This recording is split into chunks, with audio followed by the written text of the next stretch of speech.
ជាដំបូងនេះខ្ញុំបាទសូមគ្រប់បងប្អូនទាំងអស់ជាប្រដ្ឋដូចក្នុងស្រុកពងស្វាយក៏ដូចខេត្តពងធំទូទាំងប្រទេសឆ្នាំនេះក៏ដូចជាឆ្នាំសពមួយដងជានៅថ្ងៃខាងមុខនេះគឺជារដូវចូលឆ្នាំប្រពៃណីជាតិខ្មែរយើង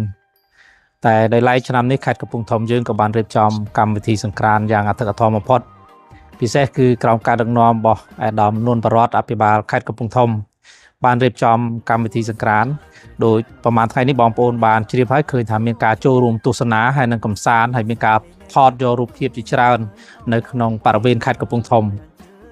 ដោយឡែកស្រុកកំពង់ស្វាយក៏ដូចគ្នាដែរគឺការរៀបចំកម្មវិធីសង្ក្រាន្តក៏ដូចជាខេត្តកំពង់ធំដែរក្រោមការដឹកនាំរបស់អាដាមបាខេត្តចង្អុលបង្ហាញរបស់អាដាមបាខេត្តគឺយើងរៀបចំកម្មវិធីសង្ក្រាន្តពិសេសគឺកម្មវិធីសង្ក្រាន្តនៅក្នុងស្រុកកំពង់ស្វាយយើងគឺយើងបានរៀបចំទៅតាមវត្តអារាមសាលារៀនហើយដោយឡែកស្រុកកំពង់ស្វាយក៏មានការរៀបចំកម្មវិធីសង្ក្រាន្តនេះដែរគឺនៅវត្តក្តីចានៃឃុំកំពង់ស្វាយខ្ញុំមានអារម្មណ៍ថាឆ្នាំនេះគឺមានភាពអធិកអធមជាងឆ្នាំសពមួយដងហើយយើងអាចសន្និដ្ឋានថាសប្បាយជាងឆ្នាំសពមួយដងដោយសារពិសេសគឺខេត្តកំពង់ធំយើងដោយសារមានការដឹកនាំពីអាដាមបាខេត្តហើយមានការរៀបចំផែនការឲ្យតាមបណ្ដាស្រុកទាំងអស់រៀបចំកម្មវិធីសង្ក្រាន្តរបស់បានដឹកនាំហើយពិសេសគឺយើងឃើញនៅខេត្តកំពង់ធំយើងមានរៀបចំតាំងពិព័រណ៍តាមស្រុកនីមួយៗទៀតខេត្តរៀបចំហើយគឺតាមបណ្ដាស្រុកគឺរៀបចំតាមស្តង់នីមួយៗទៀតគឺរៀបចំតាំងពិព័រណ៍ដែលជាផលិតផលដែលជាវប្បធម៌របស់ស្រុកនីមួយៗតែឡែកស្រុកកំពង់ស្វាយយើងក៏មានការរៀបចំនៅទីនោះដែរដាក់ចំណងជើងថាកំពង់ស្វាយដងចិត្តហើយស្រុកផ្សេងទៀតនៅក្នុងខេត្តយើងក៏ច្រើនតែខ្ញុំស្រឡាញ់ស្រុកខ្ញុំអញ្ចឹងអត្តន័យនៃក្នុងខ្លឹមសារនៃការស្តាំងពិព័រណ៍នេះគឺផ្ដើមចេញអំពីភាពស្រឡាញ់និយាយចំក្រោមមលុបសន្តិភាពក្រោមការដឹកនាំរបស់សម្ដេចមហាបវរធិបតីហ៊ុនម៉ាណែតដែលជានាយករដ្ឋមន្ត្រីនៃប្រជាណាចក្រកម្ពុជាយើងបងប្អូនទស្សនិកជនក៏ដូចជាអាដាមលោកទាវបានដឹងហើយថាស្រុកពងស្វាយគឺជាស្រុកមួយជាប់នឹងផ្លូវជាតិលេខ6និងផ្លូវជាតិលេខ62អញ្ចឹងគឺជាភូមិសាស្ត្រឆ្លងកាត់របស់ភ្ញៀវជាតិនិងអន្តរជាតិហើយស្រុកកំពង់ស្វាយក៏មានតំបន់ទេសចរសំខាន់ពីរដែលជាអាចទេសចរបែបធម្មជាតិនិងបែបបុរាណទី1គឺតំបន់ទេសចរតំបន់ស្ទឹងព្រៃប្រោះយើងនេះតំបន់ព្រៃប្រោះក៏ជាតំបន់ទេសចរបែបធម្មជាតិហើយក៏ជាមានភោជនីយដ្ឋានដ៏ស្រស់ស្អាតហើយមានផាសុកភាពនិងមានអនាម័យជូនដល់បងប្អូនជាបរិវត្តតែទី2គឺយើងមានតំបន់ទេសចរបែបបុរាណគឺតំបន់ទេសចរប្រាសាទអណ្ដែតដែលជាប្រាសាទបុរាណយើងមួយស្ថិតនៅក្នុងស្រុកយើងទីតាំងនេះក៏យើងគិតថាអាចបងប្អូនភ្ញៀវជាតិនិងអន្តរជាតិចូលទស្សនាបានហើយមួយទៀតនោះគឺថាជាតំបន់ទេសចរមួយដែលយើងទើបបង្កើតថ្មីដែរគឺរូបសំណាកដាវដៃកំពង់ស្វាយកន្លែងនេះបងប្អូនអាចមកផ្ដិតយករូបភាពហើយថតយករូបភាពដែលជារូបភាពដាវដៃកំពង់ស្វាយយើងដោយជាប្រវត្តិសាស្ត្រនៃបទចម្រៀងប្រពៃណីយើងនៅក្នុងភ្លេងការយើងបានចារនៅក្នុងដែរដាវដៃកំពង់ដាវអើយដាវដែកដាវល្អចម្លែកដាវដៃកំពង់ស្វាយយើងមានចារក្នុងអញ្ចឹងបងប្អូនអញ្ជើញឆ្លងកាត់គឺសូមអញ្ជើញទៅថតផ្ដិតរូបភាពនឹងបានពាក់ព័ន្ធនឹងនៅរមណីយដ្ឋានយើងនេះក៏ដូចជា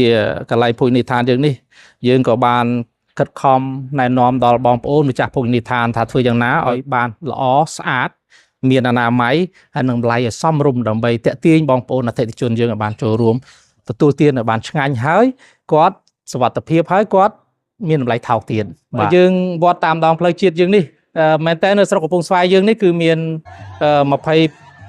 39វត្តតែវត្តដែលអាច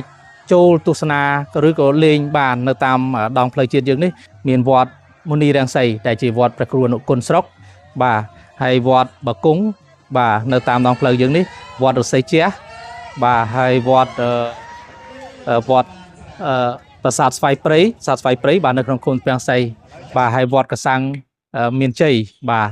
មានវត្តជាច្រើនទៀតបាទវត្តសានកោក៏អាចចូលទស្សនាបានដែរបាទចូលលេងកម្សាន្តបានបាទមានការចាប់អារម្មណ៍ពុះបាទការចូលបង្ហាញរបស់អាដាមបាខេត្តក្នុងនាមជាប្រធានគណៈជាកាយពីរដ្ឋបាលខេត្តហើយខ្ញុំ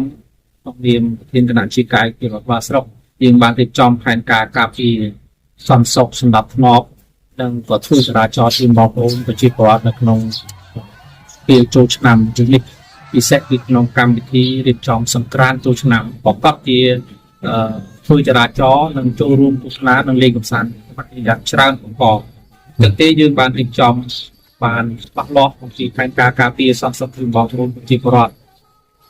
ជាសាររបស់ខ្ញុំចុងក្រោយគឺធ្វើយ៉ាងណាសូមស្នើសុំបងប្អូនប្រជាពលរដ្ឋទាំងអស់ចូលរួម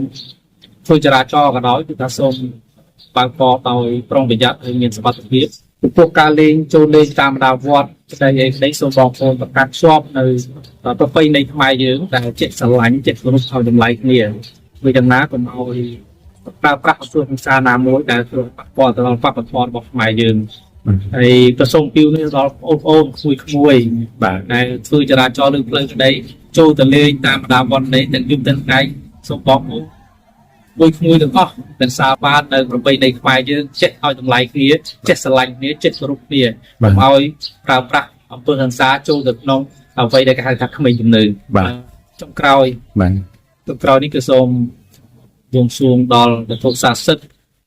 នៅក្នុងលោកសេចគឺដែរឆ្នាំថ្មីនឹងទាញចូលមកដល់នេះ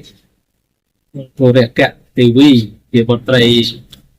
ទី2នៃក្បលមហាព្រំសូមព្រះអង្គជាមកប្រោះព្រំវៃបាច់ខែរសា